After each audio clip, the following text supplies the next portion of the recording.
Assalamualaikum warahmatullahi wabarakatuh.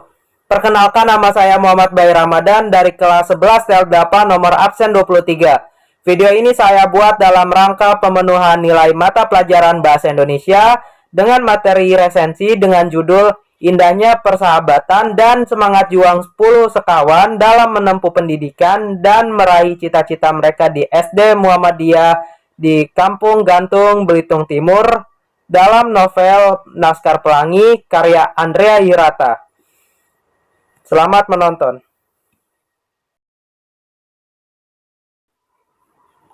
Tada. Jadi seperti inilah penampakan dari buku novel Laskar Pelangi yang saya miliki. Bisa dilihat sendiri dari tampilannya. Tampilannya ini sangat berbeda ketimbang dari terbitan pertama dari buku novel Laskar Pelangi. Karena buku yang saya miliki ini merupakan cetakan edisi ke-50 dari novel Laskar Pelangi, yang mana sudah pasti jauh berbeda ketimbang saat terbitan pertama dari buku ini dirilis. Oke, jadi untuk penampilan awalnya seperti ini. Lalu untuk bagian sampingnya dan yang terakhir adalah tampilan untuk bagian belakangnya.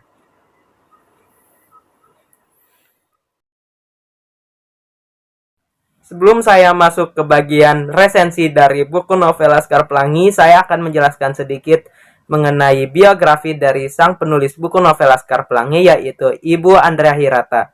Ibu Andrea Hirata, Seman Said Harun, atau lebih dikenal sebagai Ibu Andrea Hirata, lahir di Belitung pada 24 Oktober 1967. Beliau adalah penulis buku novel Laskar Pelangi yang dirilis pada tahun 2005 melalui Bentang Pustaka, yang merupakan novel bestseller pada tahun 2006 sampai 2007. Pendidikan yang pernah ditempuh oleh beliau antara lain adalah jurusan ekonomi di Universitas Indonesia, yang kemudian mendapat beasiswa untuk melanjutkan S2 di Université de Paris, Sorbonne, Prancis, dan Sheffield Hallam University di United Kingdom. Beliau berhasil menulis sebuah novel yang dalam seminggu terbit sudah cetak ulang dan dalam waktu 7 bulan mengalami cetak ulang ketiga. Novel ini menurut sang penulisnya sendiri, yaitu Ibu Andrea Hirata, berbentuk memoir. Tetapi ada fiksionalisasi yang terjadi. Beliau menyebut sebagai memoir yang dikemas dengan sastra dengan tambahan latar belakang sosiokultural. Novel ini disebut sebagai penginspirasi banyak orang. Karya dari Ibu Andrea Hirata yang lainnya yang tidak kalah terkenal seperti buku novel Laskar Pelangi adalah Sang Pemimpi yang dirilis pada 2006, Edensor yang dirilis pada tahun 2007, dan Maria Makarpov yang dirilis pada 2008.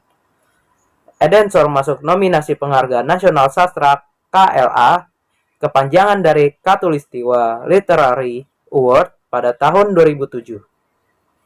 Keempat karya dari Ibu Andrea Hirata ini bersamaan dengan Laskar Pelangi disebut sebagai tetralogi kenangan dari Ibu Andrea Hirata akan masa kecilnya.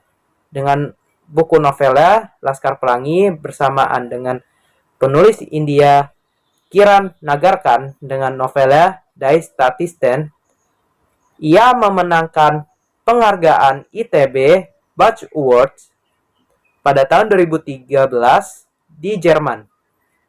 Selain tetralogi Laskar Pelangi, Ibu Andrea Hirata juga menghasilkan karya lain yang juga tidak kalah terkenal, yaitu Padang Bulan dan Cinta di Dalam Gelas pada tahun 2010, 11 Patriot pada tahun 2011, dan Laskar Pelangi Songbook pada tahun 2012 yang berisi kisah-kisah dari negeri Laskar Pelangi, Belitung, dan lagu-lagu karya Ibu Andrea Hirata yang dibawakan oleh Meda dan Jude Niken. Baiklah, sekarang saya akan melakukan resensi dari buku novel Laskar Pelangi. Judul bukunya sendiri yaitu Laskar Pelangi, penulisnya yaitu Ibu Andrea Hirata, asal negara buku diterbitkan di Indonesia, bahasa yang digunakan adalah bahasa Indonesia, genrenya roman, penerbit Bentang Pustaka Yogyakarta, tanggal terbit 2005, untuk edisi ke-50 dari buku Laskar Pelangi yang saya gunakan sekarang ini dicetak dan dirilis pada tahun 2019.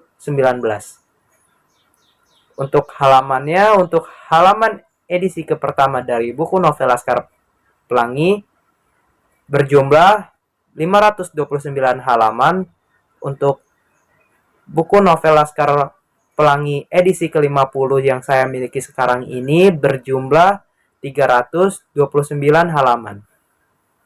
Untuk sinopsis dari buku novel Laskar Pelangi menceritakan kehidupan 10 anak yang tidak mampu, tetapi memiliki semangat juang yang luar biasa untuk melanjutkan pendidikan mereka di Kampung Gantung, Kepulauan Bangka Belitung.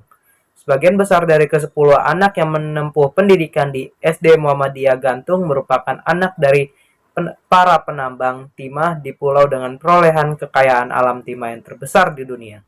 Meski demikian, hal tersebut berbanding terbalik dengan taraf kesejahteraan masyarakat asli di suatu daerah.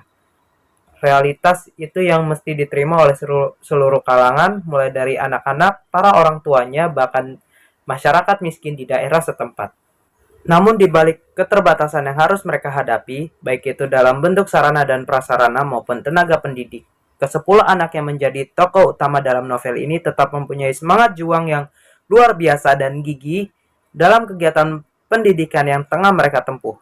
Ke-10 anak hebat itu dinamai Laskar Pelangi, diantaranya bernama Ikal, Lintang, Sahara Aulia Fadila, Mar Ahlan, Syah dan Nur Aziz, Muhammad Jundullah Gufron Nurzaman atau Akyong, Samson atau Bore, Muharram Kudaik Khairani, Trapani, Ihsan Jamari, dan Harun Ardili Ramadan. Selang waktu berjalan, mereka semua memiliki seorang teman baru, pindahan dari SD PN Timah bernama Flo. Kebersamaan dari para anggota dari Laskar Pelangi itu bermula ketika penerimaan siswa dan siswi baru di SD Muhammadiyah Gantung. Ketika penerimaan murid baru terdapat kurang lebih 9 murid. Akan tetapi sayangnya kuantitas tersebut tidak mencukupi syarat keberlangsungannya pendidikan di SD Muhammadiyah tersebut. Beberapa waktu sebelum adanya hal tersebut, pemerintah daerah dengan melalui Departemen Pendidikan dan Kebudayaan di Sulawesi Selatan sudah memberikan peringatan kepada pihak sekolah dasar Islam tersebut mengenai perencanaan penutupan sekolah yang bisa dikatakan sudah tua dan tidak layak. Hal tersebut akan direalisasikan bila mana sekolah tidak mampu mencukupi syarat minimal jumlah murid, yaitu paling tidak 10 siswa. Seperti yang sudah dikatakan, bila hal itu terjadi, mau tidak mau ataupun suka tidak suka, sekolah akan ditutup dan tidak diizinkan untuk melakukan kegiatan belajar mengajar. Seluruh orang tua atau wali calon siswa beserta Bu Muslimah dan Pak Harfan pun memiliki harapan penuh menunggu kehadiran siswa ke-10 agar dapat menyelamatkan SD Muhammadiyah tersebut. Di detik-detik terakhir, Pak Harfan yang sudah menahan rasa kecewa dalam dirinya bersamaan harus menetapkan keputusan yang amat berat. Namun di tengah kekecewaan yang sedang mereka rasakan, datanglah seorang anak yang tampak lebih besar bila dibandingkan dengan anak-anak lainnya. Itu tidak sendiri, ia datang bersama ibunya dan ingin mendaftarkan diri sebagai murid baru di SD Muhammadiyah tersebut. Murid baru itu yakni bernama Harun Adli Ramadan. Harun mempunyai keterbelakangan mental dan bisa dikatakan berperan dalam menyelamatkan sekolah, seluruh siswa baru SD Muhammadiyah Gantung, dan para orang tua atau wali. Kebahagiaan dan rasa haru pun tampak jelas di wajah Pak Harfan dan Bu Muslimah. Selama kegiatan belajar dan mengajar yang mereka lalui didampingi pula oleh seorang guru dengan dedikasi yang tinggi akan ranah pendidikan, yaitu Bu Muslimah. Ia mempunyai kepribadian yang sangat baik, sabar, piawai, dalam mengajari murid-muridnya, belajar penyayang, dan sebagainya. Di dalam kisah inilah, Bu Muslimah yang telah memberikan julukan kepada ke-10 anak tersebut sebagai Laskar Pelangi. Tidak hanya Bu Muslimah, ada Pak Harfan Effendi Nur yang bersedia merangkap jabatan, yakni guru sekaligus kepala sekolah SD Muhammadiyah Gantung. Penyampaian materi ajar yang disampaikan oleh Pak Harfan kerap kali menyelipkan kisah-kisah teladan Nabi dan Rasul. Sekian tadi merupakan bagian dari sinopsis, sekarang masuk ke bagian berikutnya, dari resensi buku novel Laskar Pelangi yaitu keunggulannya. Salah satu keunggulan yang berhasil disajikan dalam novel ini oleh sang penulis yaitu Ibu Andrea Hirata adalah berada pada ragam bahasa yang khas dan unik. Dalam karyanya ini, Ibu Andrea Hirata mencoba untuk menuangkan nuansa kultur dari masyarakat Melayu, kemudian adanya aspek sosial seperti bahasa, dialek-dialek lokal, dan budaya yang direpresentasikan secara gamblang di dalam dialog-dialognya. Bahkan, Ibu Andrea Hirata sendiri mengatakan bahwa cara dirinya menulis novel ini yakni karena terinspirasi dari cara berceritanya masyarakat Melayu. Kelihayan sang penulis dalam merangkai suatu kesedihan menjadi humor yang layak untuk dijadikan bahan tawa tertuang cukup apik di novel Laskar Pelangi. Hal itu terlihat saat dialog yang terjadi di antara para anggota Laskar Pelangi dan masyarakat Belitung. Selain itu, di dalam novel Laskar Pelangi banyak memuat pesan positif, di antaranya ketekunan, kesabaran, sikap pantang menyerah, keberanian untuk bermimpi dan memperjuangkannya, serta yang lainnya. Dalam novel ini pula terdapat pentingnya untuk menekuni pendidikan sekolah dan mempunyai moral agama yang kuat. Novel ini menjadi bahan bacaan wajib bagi kaum muda yang kerap kali bersenang-senang akan kemudahan ekonomi dan tidak mengenal susah payahnya merintis kehidupan dari nol untuk menggapai masa depan gemilang. Hanya kaum muda, novel Laskar Pelangi juga sangat bagus untuk dibaca oleh tenaga pendidik dan pemerintah yang lalai akan pentingnya ranah pendidikan. Hasil dari klien itu sebab tidak jarang pula bangsa ini mendapati berbagai macam ejekan atau sindiran dari bangsa lain sebab bangsa ini mempunyai sumber daya yang kualitasnya masih kurang kompeten. Kemudian poin yang tak kalah penting adalah novel ini mengusung masalah sosial dan ekonomi yang mana hal itu sangatlah relevan dengan kehidupan, baik itu di masa sekarang maupun di masa yang akan datang. Hal tersebut diantaranya terkait kemiskinan, pendidikan, kesenjangan sosial masyarakat, dan sebagainya. Bahkan permasalahan atau isu tersebut bukanlah hanya hal relevan di Indonesia, melainkan di negara-negara lain pula. Dari beberapa kelebihan atau keunggulan yang terdapat dari buku novel Laskar Pelangi, terdapat pula kelemahan ataupun kekurangan dari buku novel Laskar Pelangi. Kekurangan atau kelemahannya berada pada penggunaan berbagai istilah yang jarang dijumpai oleh pembaca, sehingga pembaca akan sangat sukar untuk mengerti dan memahami atas apa yang disampaikan oleh penulis. Walaupun terdapat glosarium atas diksi-diksi yang sulit dipahami, tetapi glosarium ini diletakkan di akhir novel sehingga saat membaca novel tersebut akan terasa kurang praktis.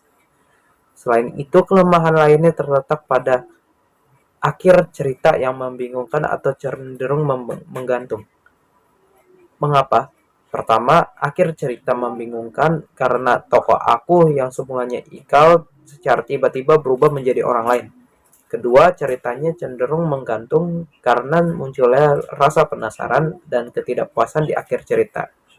Akan tetapi, tampaknya hal itu disengaja dilakukan oleh penulis sebab cerita dari Laskar Pelangi ini akan dilanjutkan pada sequel atau seri dari tetralogi berikutnya. Bagian dari kelebihan dan kekurangan dari buku novel Laskar Pelangi, amanat dan kesimpulan dari resensi buku novel Laskar Pelangi berdasarkan dari kisah novel tersebut, tentunya banyak pelajaran yang dapat diambil dan diterapkan di kehidupan sehari-hari. Di antaranya kita harus bersyukur akan pemberian Tuhan, menghargai pentingnya hidup ini, tidak mudah menyerah, dan berusaha semaksimal mungkin apabila menginginkan sesuatu. Tidak hanya itu saja, kepintaran bukanlah tolak ukur kesuksesan seseorang. Hal itu dapat terlihat dari kisah tokoh Lintang di novel ini. Ia adalah anak yang pintar. Akan tetapi di akhir cerita, ia menjadi seorang supir truk. Berdasarkan kisah si Lintang, kita sebagai pembaca dapat mengambil hikmah bahwa hidup ini sudah ada yang mengatur, yaitu Tuhan Yang Maha Esa. Dengan kata lain, apabila kita sudah berusaha semaksimal mungkin atas apa yang kita impikan, tetapi hal tersebut tidak terwujud, jangan lupa untuk terus bersyukur dengan apa yang sudah Tuhan tetapkan. Sekian video resensi buku novel Laskar Pelangi dari saya. Kurang lebihnya mohon maaf jika ada kesalahan baik dalam pengucapan kata ataupun pembawaan dari resensi yang saya bawakan dan hal-hal lainnya. Mohon dimaafkan sebesar-besarnya. Wabillahi taufiq wal hidayah. Wassalamualaikum warahmatullahi wabarakatuh.